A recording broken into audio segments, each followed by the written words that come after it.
Thanks for joining us on this week's State of Events. I'm Nicolette Stewart. And I'm Michelle Gong. Let's go to our top story.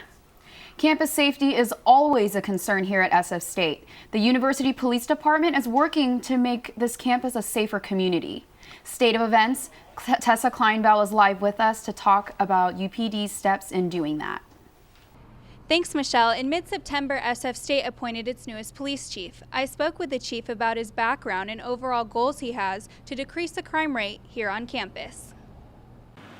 SF State has a new police chief in town, Assistant Vice Principal for Campus Safety and Chief of Police Jason Wu, a San Francisco native who before served as commanding officer for the United States Park Police, where he earned many badges and medals, but his most important honor, being a father. And then I decided to be a stay-home dad to raise my kids.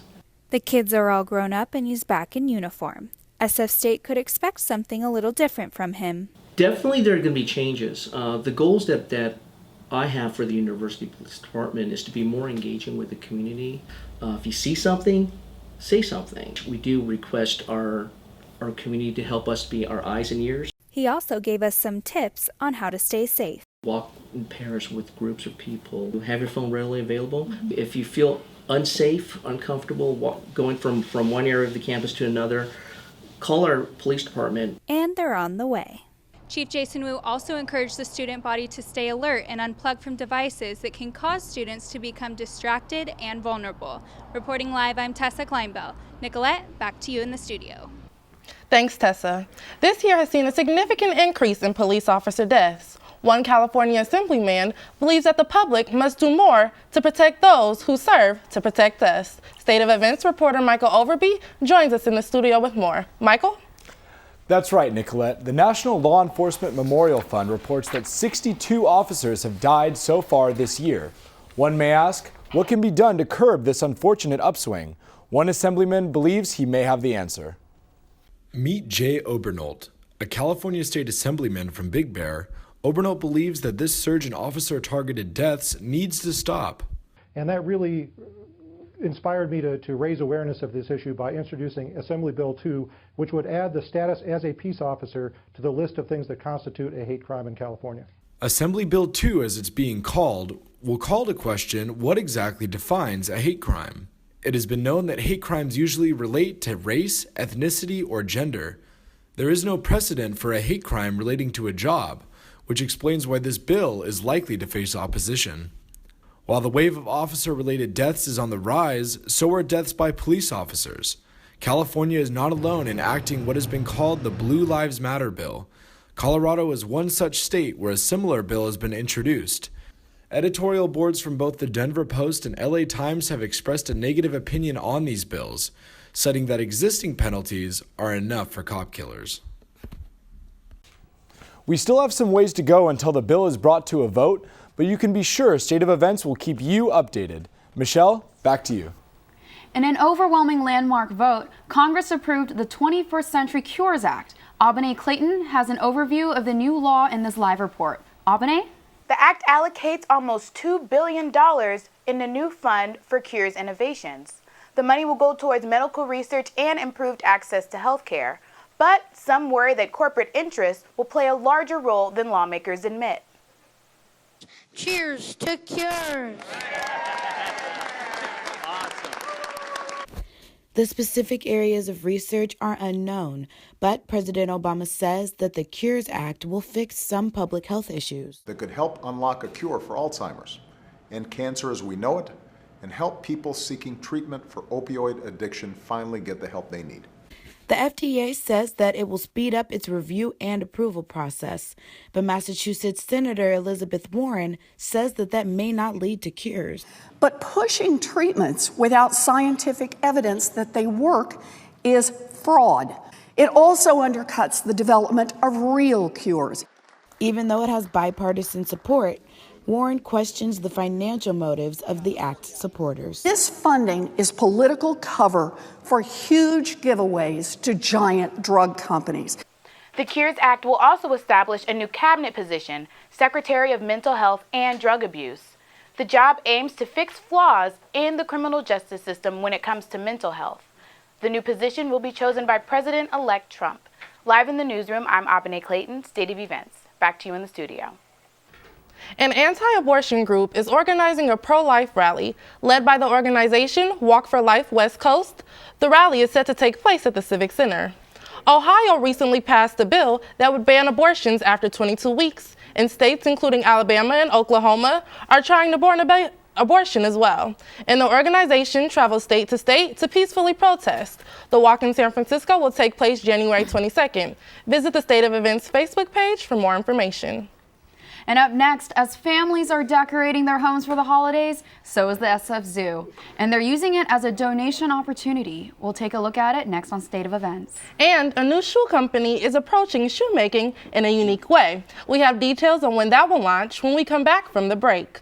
If you think you're seeing more mosquitoes around California, you may be right. A new study shows these pests are growing fast in our state. State of Events reporter Andriana Shepard joins us in the studio with the buzz. Thanks, Michelle. The new study says California's mosquitoes have increased tenfold over the last 5 decades, and human habitats may be what they prefer. San Francisco State is no stranger to mosquitoes. Student Lizzie Arenas knows that sound all too well. She lives on campus close to plenty of puddles, where mosquitoes like to reproduce. I hate all of them. I hate mosquitoes. I hate what they do to my body. I get allergic reactions. A report from UC Santa Cruz says California's mosquito populations are on the rise. They're the worst. They're everywhere. I hate them. Associate Professor Marm Kirkpatrick says the major drivers in trends in mosquito populations were, in fact, changes in chemicals, especially DDT, which was used in a widespread way for both agricultural and mosquito control and land use. So basically, the urbanization of these landscapes. This decreases the mosquito population that prefers habitats more natural in nature and increases those that prefer human habitats. This also increases public health risks. These mosquitoes that prefer human habitats tend to be the mosquitoes that carry the West Nile and Zika viruses. To avoid mosquitoes, the San Francisco Department of Public Health says to look for standing water. They suggest turning over buckets of still water or even using safe mosquito dunks. If that is still not enough, call 311. I'm Andriana Shepard, State of Events. Nicolette, back to you. Thanks, Andriana. Hunting is a controversial sport that has received a lot of backlash from all over the world. Reporter Chloe Ortega is live on Holloway with the story. Hunters over the years have come under fire for their sport. I spoke with a hunter to get his perspective on why he hunts. Hunting. It's a sport that's looked down upon by many people. There was a petition page to remove a hunter's Facebook page with over 5,000 likes. This is just one example of people condemning the sport. And people that have, that have been far removed for that for generations tend to think that hunting is about killing. It's about killing an animal. It's not about the pursuit and harvesting food for your family. Mike Burrell is a hunter. He loves the outdoors and has traveled all over the world to hunt for animals like wild sheep or elk. As a hunter, he has to pay numerous fees in order to hunt. Attacks on weapons, firearms, ammunition, archery, hunting clothing, etc. And that money is also directed then back to the states to use toward these fish and wildlife agencies to manage this whole process. As a hunter, he is well aware of the backlash of his sport. The things I hear from people who are professed to be against it, they never understand what's involved in the process, how much effort's going into it. They don't understand that, and they seem to think that it's all about killing. And while killing, harvesting an animal is a piece of hunting, it's just a small piece. It's the anticipation, the planning, the getting to the right place, the moving in such a way as to be able to get close enough to an animal undetected is huge.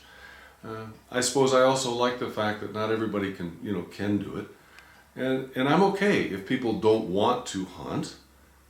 all I really ask is don't criticize or condemn me for hunting without at least understanding it. According to the National Wildlife Federation, 83% of the money going towards wildlife conservation comes from hunters. However, PETA believes this is nothing more than a violent form of recreation. From San Francisco, I'm Chloe Ortega, State of Events. Back to you guys. Thanks, Chloe. If you're looking for a fun holiday outing, the San Francisco Zoo is hosting its annual Zoo Lights event from December 16th through the 30th. The zoo will be all decked out in trimmings and lights. This year, the zoo is partnering with Play Shoes and will give out complimentary shoes to the first 1,000 children with paid admission on opening weekend. For every pair of shoes they give out, the SF Zoo and Play Shoes will donate a pair of shoes to various children's charities. Kickstarter is an online campaign for anyone to launch a business idea. Film projects and gadgets have all found success on the site, and so have eco-friendly shoes. We're with State of Events reporter Thelma Annan with the details. Thanks, Nicolette. Last weekend, Z Shoes had a launch party for their eco-friendly sneakers. Funded through a Kickstarter campaign, the brand is taking a conscious step forward. The Norwegian Church of San Francisco certainly had something to celebrate. Don't hurt nobody! Don't hurt yourself! There, Z Shoes launched their new sneaker line. The event had drinks, snacks, and a performance by Grammy-nominated Aloe Black. So wake me up when it's all over.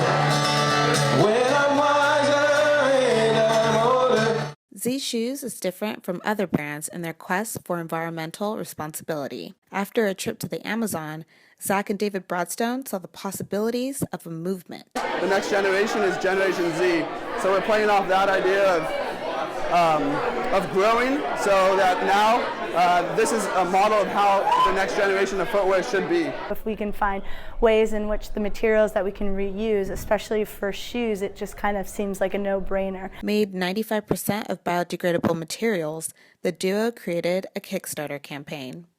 With a goal of $25,000, Z Shoes reached over $35,000. The success of their campaign is proof of a new shopping mentality. Their ethos, a shoe without a footprint, may be the beginning of conscious shopping. From the studio, this is Thelma Annan, State of Events. Back to you, Michelle. All right, thanks, Thelma.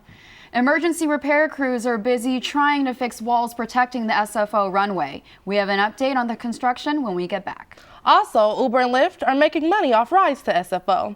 It's another story about BART. We'll take a look at that issue after the break. Welcome back to State of Events. Apple and Samsung are used to competing with each other in retail stores, but this time the feud extended to the Supreme Court. State of Events' Andrew Bry has more of the patent law that is shaking up the technology sector. The Supreme Court ruling in favor of Samsung was a big win for developers, other than Tim Cook and Apple. But how the landscape of tech will change has yet to be seen. In Washington, the Supreme Court ruled in favor of Samsung in a long-standing legal dispute with Apple.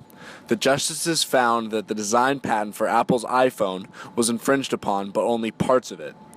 Samsung will still owe money to Apple, but only a fraction of the requested $400 million. The claim that Samsung copied the aesthetic design of the iPhone's exterior and user interface did not hold up against the judges. A verdict of 8-0 was found in favor of the Korean conglomerate. This patent case had large impacts upon other tech giants. The likes of Facebook and Google supported Samsung throughout the lawsuit. They claimed that computer science and development is far too complex and would be a disruption of further advancement in computer engineering in the future. Samsung has certainly had a down year. They've had multiple product recalls and were recently involved in corruption allegations that ousted the Korean president Park Geun-hye. This legal victory can be seen as a silver lining in what has been a very bleak and tumultuous 2016. For State of Events, I'm Andrew Bry. Thanks, Andrew. BART lines to SFO are continuing to lose ridership. According to the Examiner, Uber and Lyft usage has increased sixfold. Uilani Gray is live in San Francisco to give us more details. Uber and Lyft were officially approved to use SFO in 2014. Since then, BART has seen a reduction in ridership. BART's officials said Uber and Lyft have changed the transportation environment. The BART SFO line looked like a ghost town during the midday commute, while outside, several Uber and Lyft cars were buzzing in and out with passengers. For starters, I love the easy access of Lyft and Uber. I just call them and they're there at my door. I don't have to lug all my luggage around to the BART, to the bus stop, and just too much of a hassle to begin with. Some of the people benefiting are drivers for ride-sharing companies. I work for both Uber and Lyft, and I do prefer getting rides to and from the airport.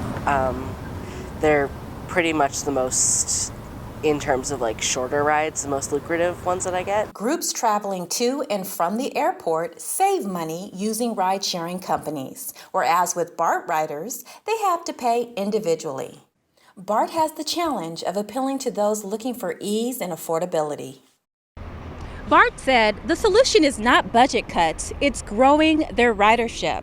They said one of the solutions is group benefits. That sounds good to me. We are live in San Francisco. I'm Uilani Gray, and this is State of Events. Thanks, Uilani.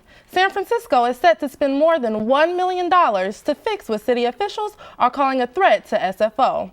The issue is an eroding seawall, and time is of the essence. The damage is so severe, consultants say that the wall is in critical condition and is likely to fail. Repairs are set to start as early as next month. The tragic fire that killed 36 at the Oakland Ghost Ship warehouse reveals the continuing problem of finding affordable housing in the Bay Area. State of Events' Alicia Mayo has been looking into the issue and has this live report. Oakland's homeless and housing crisis is growing rapidly. Some are living in tent cities. Others have created alternative housing solutions like Ghost Ship and Ware Homes. While some go as far as posting on Facebook their requests for shared spaces and rooms for rent. But it seems like there are more artists than there are spaces. That's why you have artists in crowded spaces, because there's not enough space, so they can have adequate space. Yeah. So we solved that, we just need more space on this. Mm-hmm. And all this is a public safety issue. Mm-hmm. You know, we had the fiery Ghost Ship with artists, right? Now we have a homeless population that's increased in Oakland. That's an accident waiting to happen. You know it's not gonna stay like that. At some point, something's gonna happen because there's too many people underneath freeways, too many tents. Now, just 1 week after one of the country's most deadly fires, warehouse residents throughout the Bay Area are concerned that they'll now be added to the growing number of homeless. You can follow me and more on this story by going to my Facebook page at Alicia Mayo News. I'm Alicia Mayo in San Francisco for State of Events. Many say the biggest journey for young adults is to find themselves and their passions. Many balance school, work, friends, and family, but some have more on their plate. A significant number of students here at SF State are homeless and are forced to sleep in motels, friends' couches, and even in their cars. Reporter Avery Peterson from the Golden Gate Express has been looking into the issue and joins me. Thank you so much for being here, Avery. Thanks for having me. So, it was a big project that you took on. How widespread is this issue? I reached out to the San Francisco State community, and I was able to get a lot of students who are currently homeless or were homeless in the past, so I would say it's pretty widespread. We don't have hard data on it, though. Okay.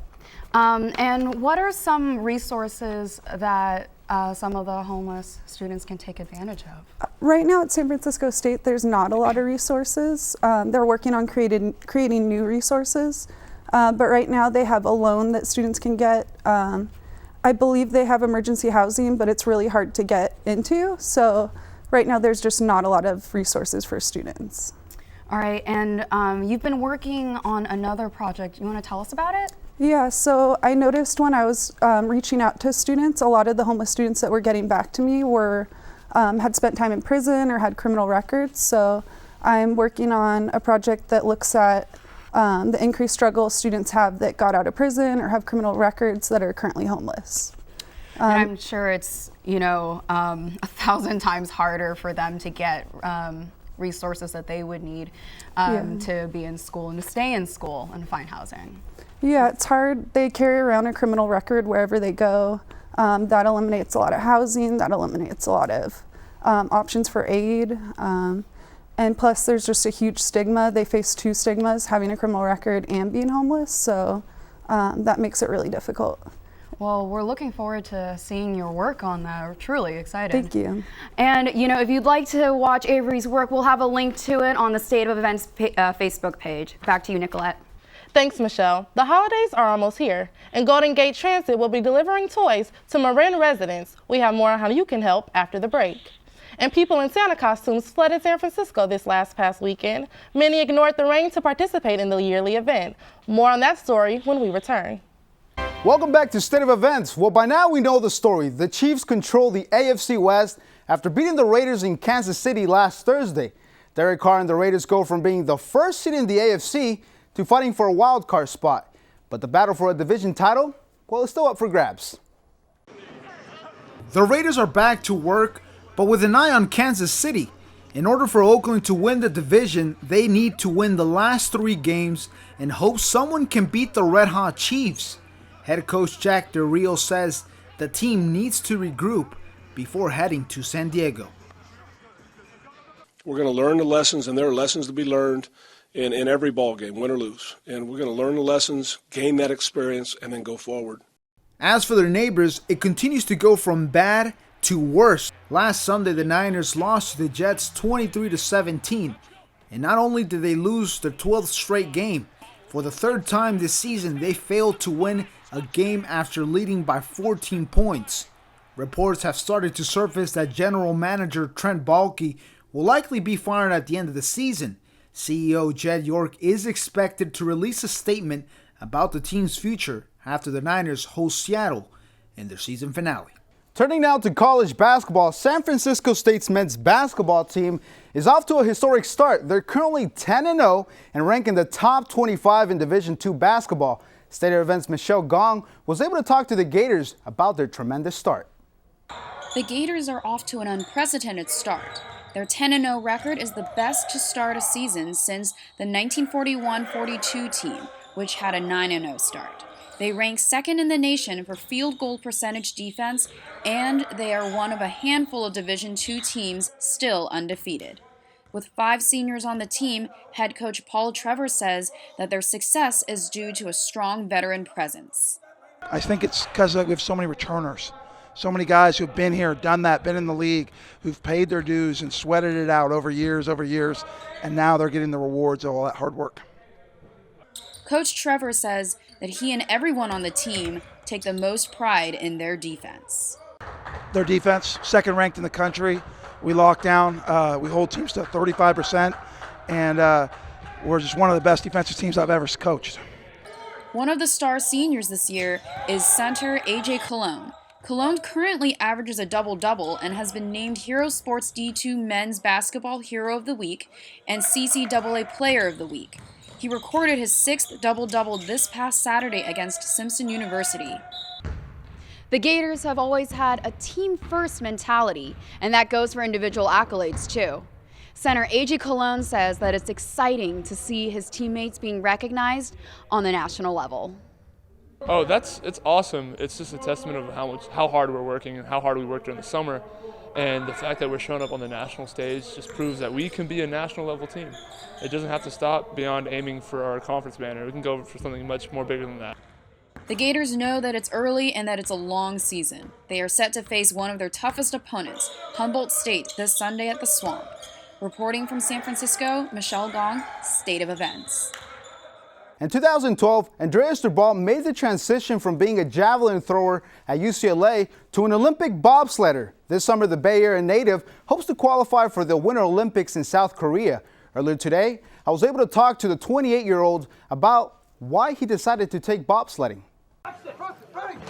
Andreas Durball's bobsledding career has been quite a ride. In 2014, Durball was given the opportunity to go to Sochi as an Olympic alternate. He says that experience was a blessing in disguise because now he knows what's required to being successful at the Olympic level. The amount of stress that's put on your body and on your mind, it definitely takes some recovery. So I'm approaching this with better recovery, training smarter, and not wearing myself out so that I know that when it does really count, I'm at my peak. But of course, he didn't learn those values by himself. In 2002, Durball was introduced to the Riekes Center, where he learned the importance of proper weight training.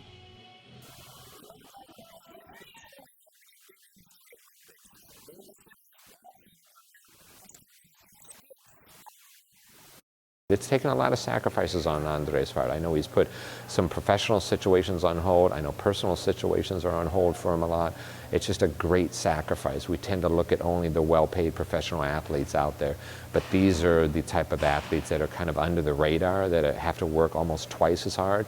And speaking of work, on top of being a professional athlete, Jabal is an infrastructure and security engineer, so he understands balancing both aspects of his life can be difficult, but that has never discouraged him to following his dreams. I'm a firm believer that anybody can achieve anything. Doesn't matter what anybody says, as long as you stay true to yourself and keep pursuing your dream and work towards it in an honest, humble, and disciplined manner. Reporting from Menlo Park, Victor Anguiano, State of Events. Golden Gate Transit is collecting toys for children in several Bay Area locations. The transit line is teaming up with the Marine Toys for Tots Foundation for this year's Stuff the Bus. It will be collecting toys for the less fortunate at their San Francisco, Marin, and Sonoma service lines during non-service hours. For more information about how you can donate, you can visit goldengate.org/howtogive. Santa Clauses were spotted all over the city this past Saturday. However, they weren't there to pass out gifts. Here's State of Events' Tanya Zelke with the event details on this live report. Thanks, Nicolette. SantaCon SF stormed the city this past Saturday. However, the rain didn't wash away the holiday spirit. Thousands of people dressed as Santa crowded the bar scene last Saturday. Why? Because it's fun. Monique Nido has taken part in SantaCon for the last 6 years. Know that every bar you're going to go to is going to be elbow to elbow. You're going to be very friendly with everyone like this. And have a good time. Over 380 cities in 580 countries participate in the event, and it is free to attend, with donations optional. However, the 7-day rainstorm that hit San Francisco switched up the SantaCon tradition. Participant Jocelyn Vu talks about her preparations for this year. I am wearing a rain poncho, and I'm going to wear this hat, which I think will protect me. And honestly, you're mostly in a bar most of the time, so it doesn't really matter. Continue to stay dry and out of trouble. There is still 10 more days till Christmas. In San Francisco, Tanya Zelke, State of Events. Back to you guys in the studio. And that's going to be it for today's State of Events. Thank you for tuning in with us every week this semester. We'll be back next semester. Happy holidays, everyone.